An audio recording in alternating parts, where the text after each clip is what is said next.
안녕하세요. 잠 못 이룬 그대에게 세 번째 시간입니다. 그동안 잘 지내셨죠? 아직도 잠 못 이루고 계신 분들을 위해서 오늘도 제가 읽어드릴 책을 준비했습니다. 오늘 제가 읽어드릴 책은요, 준파 라히리의 축복받은 집 중에서 축복받은 집이라는 소설입니다. 단편 모음집인데요. 제목과 똑같은 소설을 골라보았습니다. 오늘도 잠 못 이루고 계신 분들을 위해서 제가 책을 읽어드리도록 하겠습니다. 그럼 지금부터 준파라이리의 축복받은 집 중에서 축복받은 집 들려드리겠습니다.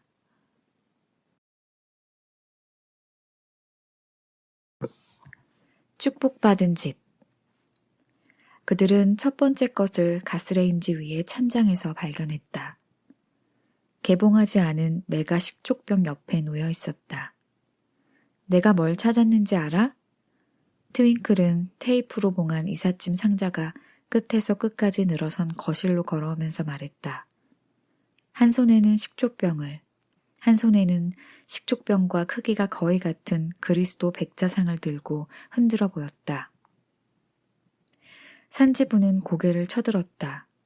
그는 무릎을 꿇은 채 앉아서 조그맣게 찢어낸 포스트잇 조각으로 페인트질이 매끄럽지 않아 덧칠해야 할 부분을 걸레바지에 표시하고 있었다. 내다 버려. 어떤 걸? 둘 다. 하지만 이 식초는 요리할 때 쓸 수 있어. 새 것이라고. 당신 식초로 요리한 적 한 번도 없잖아. 이제 찾아볼 거야. 결혼 선물로 받은 책에서. 산지부는 바닥에 떨어진 포스트잇 조각을 다시 붙이려고 걸레바지 쪽으로 몸을 돌렸다. 유효기간을 살펴봐. 적어도 그 바보 같은 조각상은 버리도록 해. 값어치 있는 것일 수도 있잖아. 안 그래? 트윙클은 조각상을 거꾸로 들고 섬세하게 만든 차가운 옷자락을 집게손가락으로 어루만졌다. 예뻐. 우린 기독교인이 아니잖아. 산지부가 말했다. 그는 아주 분명한 것도 트윙클에게는 말해줄 필요가 있다고 깨닫기 시작했다. 어제는 자기 쪽 책상의 끝부분을 들지 않고 끌면 목재로 시공한 바닥이 긁힌다는 것을 말해주어야 했다. 트윙클은 어깨를 으쓱였다. 맞아. 우린 기독교인이 아니야. 우린 착한 힌두교 신자야. 그녀는 그리스도의 머리에 입을 맞추고 그 조각상을 벽난로 선반 위에 올려놓았다. 산지부가 보니 벽난로 선반은 먼지를 닦아야 했다. 주말이 되었어도 벽난로 선반은 여전히 먼지를 닦지 않은 상태였지만 그 사이에 선반은 기독교 용품을 꽤 많이 모아놓은 진열장이 되어버렸다. 거기에는 4가지 색으로 이루어진 성프란체스코 입체 우편엽서가 있었는데 약장 뒷면에 테이프로 붙여진 것을 트윙클이 발견했다. 그리고 나무 십자가 열쇠고리가 있었는데 산지부가 트윙클의 서재에 선반을 추가로 설치하다가 맨발로 밟은 것이었다. 탈 받침대도 있었다. 수염 없는 금발의 예수가 산상수훈을 전하는 모습이 그려진 이 받침대는 주방 붙박이 찬장의 서랍 속에 들어있었다. 전 주인들이 거듭난 기독교인 아니었을까? 다음날 트윙클이 그리스도 탄생 장면 모형을 반원 형태의 투명 플라스틱으로 밀봉한 하얀 눈이 들어있는 조그만 플라스틱 돔을 끼워 놓을 자리를 마련하며 물었다. 이 돔은 부엌 싱크대의 파이프 뒤에서 발견했다. 산지부는 매사추세츠 공과대학에 다닐 때 공부했던 공학 교재들을 알파벳 순서로 배열하고 있었다. 하지만 이 책들을 전혀 들춰보지 않은 지도 몇 년이나 되었다. 대학을 졸업하고 보스턴에서 코네티컷으로 옮겨와 하트퍼드 근처의 회사에서 일했다. 그리고 최근에 자신이 부사장으로 거론된다는 걸 알게 되었다. 33살인 그는 전속 비서를 두었고 연하문 명이 그의 지휘 아래 일하면서 필요한 정보는 뭐든 기꺼이 제공했다. 그래도 대학 시절의 책을 방 안에 두는 이유는 즐겁게 회상하곤 하는 좋았던 시절을 떠올리게 하기 때문이다. 그 시절 그는 매일 저녁 매사추세츠가 다리를 건너 찰스강 저편에 있는 단골 인도 식당에 가서 시금치를 넣은 무굴라이 치킨을 주문해서 먹었고 기숙사에 돌아와서는 자신이 풀어야 할 문제 목록을 깨끗이 정서하곤 했다.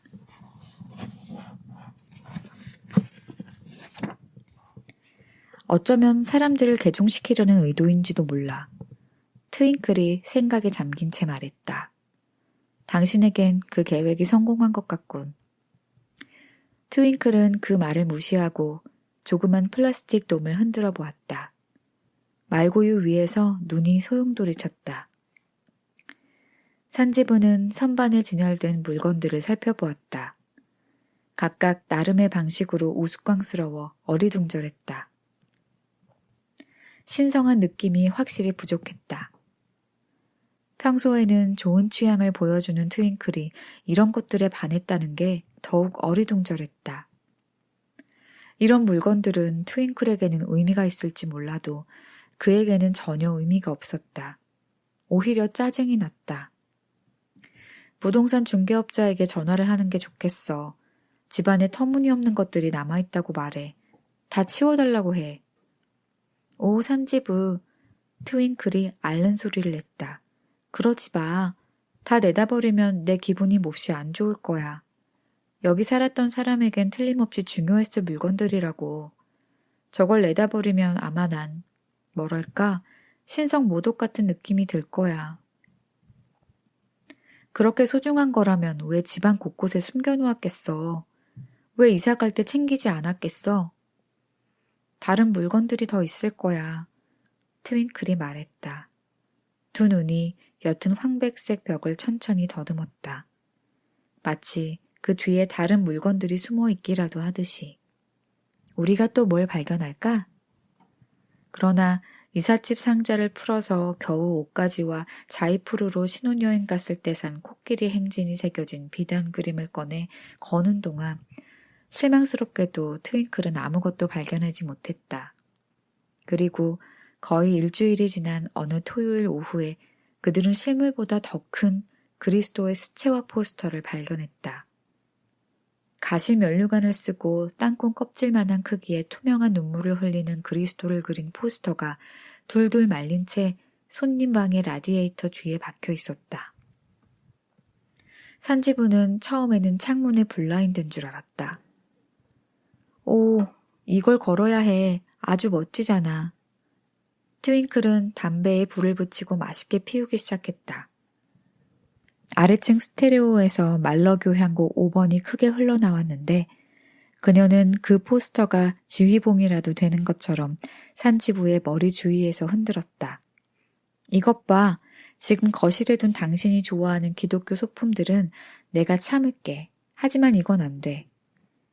산지부가 땅콩 크기만 하게 그려진 눈물 한 방울을 손가락으로 툭 튀기면서 말했다. 이건 우리 집에 걸 수 없어. 트윙클은 그를 빤히 쳐다보며 천천히 숨을 내쉬었다. 콧구멍에서 두 가닥의 푸른 연기가 가느다랗게 새어나왔다. 그녀는 포스터를 천천히 말아서 고무줄로 묶었다. 젓갈색의 해나 염료를 군데군데 바른 숨 많고 거친 머리카락을 묶기 위해 손목에 늘 차고 다니던 고무줄이었다. 그럼 내 서재에 둘게. 그녀가 말했다. 그렇게 하면 당신이 볼 일이 없을 테니까.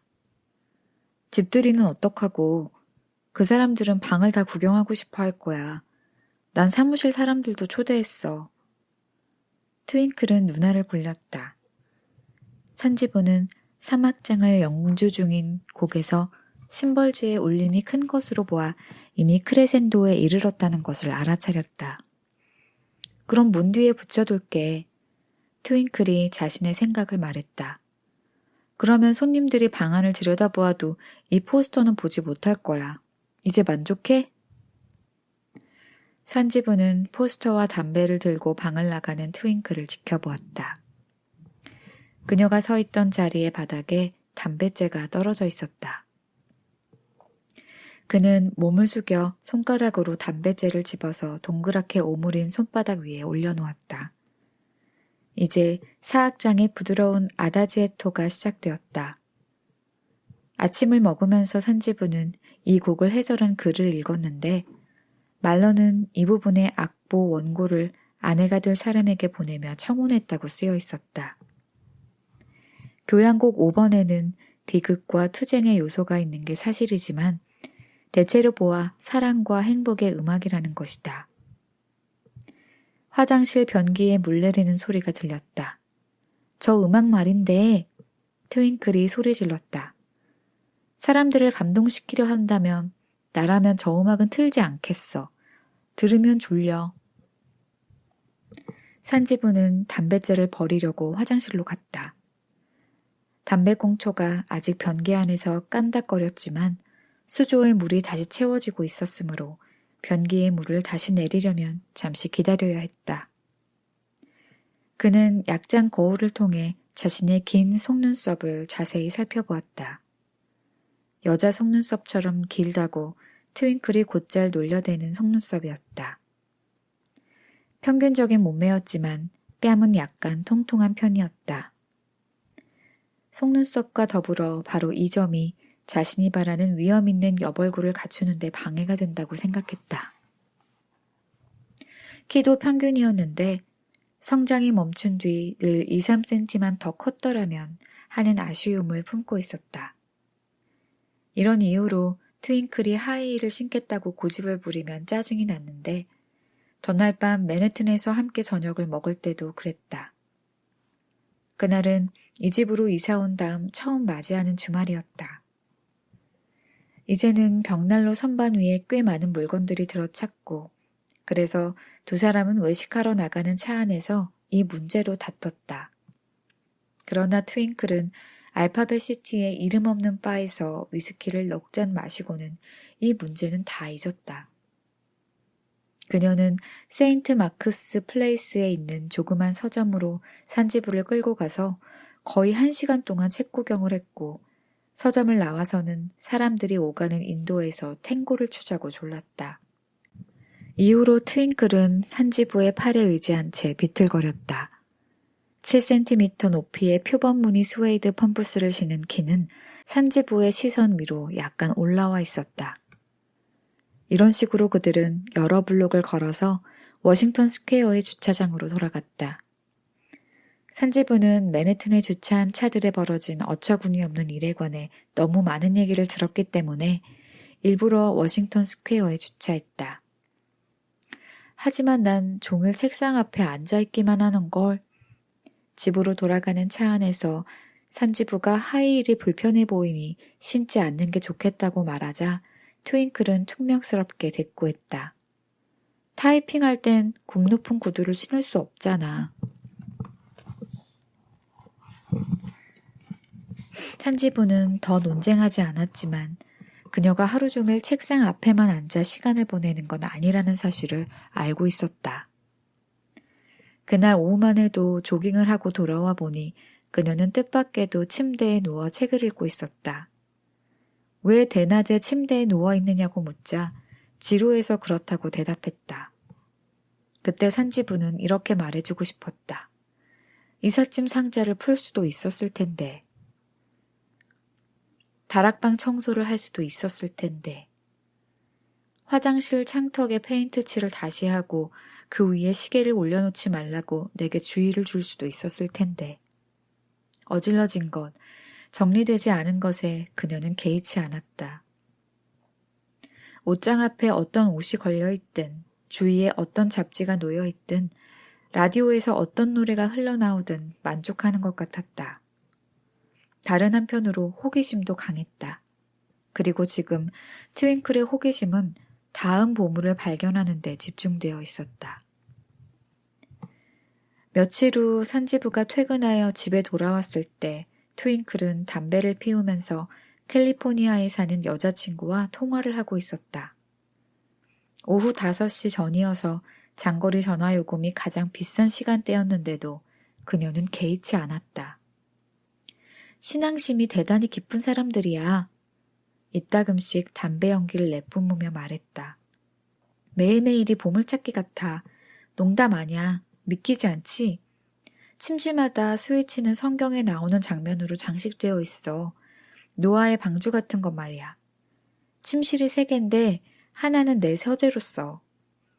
산지부는 곧장 철물점에 가서 그것들을 바꿔버렸어. 상상이 되니? 모조리 교체했다니까.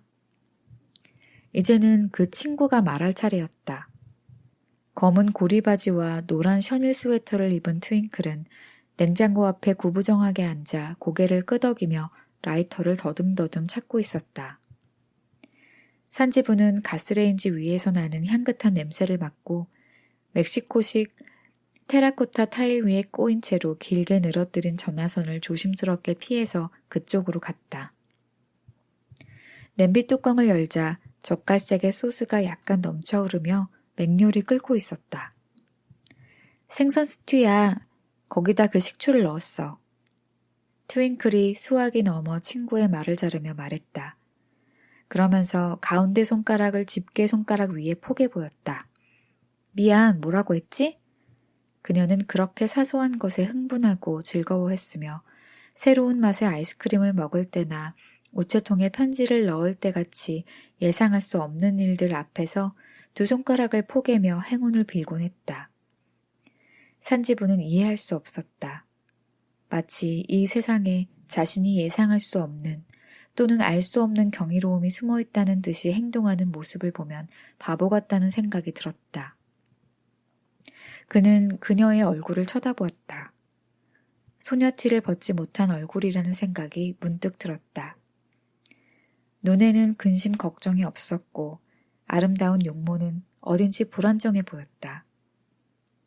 아직은 표정이 확실하게 자리 잡지 못한 얼굴 같았다. 그녀는 동요를 따서 애칭을 짓고 아직도 어린 시절의 그 이름을 버리지 못했다. 결혼 생활이 이제 2달째로 접어들었는데 산지부의 눈에 거슬리는 행동들이 있었다. 때때로 말을 할 때 침을 약간 뱉는 버릇이나 밤에 속옷을 벗고 난 다음 세탁물에 바로 넣지 않고 침대 발치에 놓아두는 버릇 따위가 그랬다. 2 사람은 겨우 넉 달 전에 만났다. 캘리포니아에 사는 트윙클의 부모와 여전히 캘커타에 살고 있는 산치부의 부모는 오랜 친구였는데 그들은 대륙을 가로질러 둘이 만나는 자리를 마련했다. 같이 어울리는 친구 딸의 16번째 생일 파티에서 만나게 한 것이다. 그때 산지부는 사업차 팔로알토에 있었다. 식당에서 그들은 둥근 테이블에 나란히 앉았다. 앞에는 돼지갈비와 계란말이와 치킨 날개가 담긴 커다란 접시가 돌아가고 있었는데 2 사람은 그 음식이 모두 같은 맛이라는 데 의견을 일치를 보였다. 사춘기 때 우드하우스의 소설을 좋아했으며 지금도 여전히 그렇다는 점이 통했고 시타르를 싫어한다는 점도 같았다. 트윙클은 대화를 나누면서 산지부가 성실하게 자신의 찻잔을 채워주는 모습에 매력을 느꼈다고 나중에 고백했다. 그리하여 전화를 걸기 시작했고 통화 시간이 점점 길어졌고 방문이 시작되었다. 처음에는 그가 스탠퍼드로 갔고 다음에는 그녀가 코네티컷으로 왔다. 산지부는 주말에 트윙클이 피우고 나서 짓뭉갠 담배꽁초가 담긴 잿더리를 발코니에 그대로 두었다. 그러다가 방문을 앞두고서야 그녀를 맞이하려고 잿더리를 비우고 아파트를 진공청소기로 청소하고 침대볼을 세탁했다. 심지어 식물의 잎사귀에 앉은 먼지를 털어내기도 했다. 그녀는 27이었고 그가 추측하기로는 배우가 되려다 실패한 미국인에게 최근 차였다. 혼자 살기엔 수입이 아주 많은 편인 산지부는 외로웠으며 사랑을 해본 적이 한 번도 없었다. 중매쟁이의 재촉으로 2 사람은 하객 수백 명의 축하를 받으며 인도에서 결혼했다. 그가 어린 시절 기억으로부터 떠올릴 수 있는 하객은 거의 없었다. 크리스마스 트리용 전등을 매단 빨간색과 오렌지색으로 만들어진 천막 아래서 결혼식을 치렀는데 그곳 맨더빌 로드에는 8월의 비가 끊임없이 내렸다.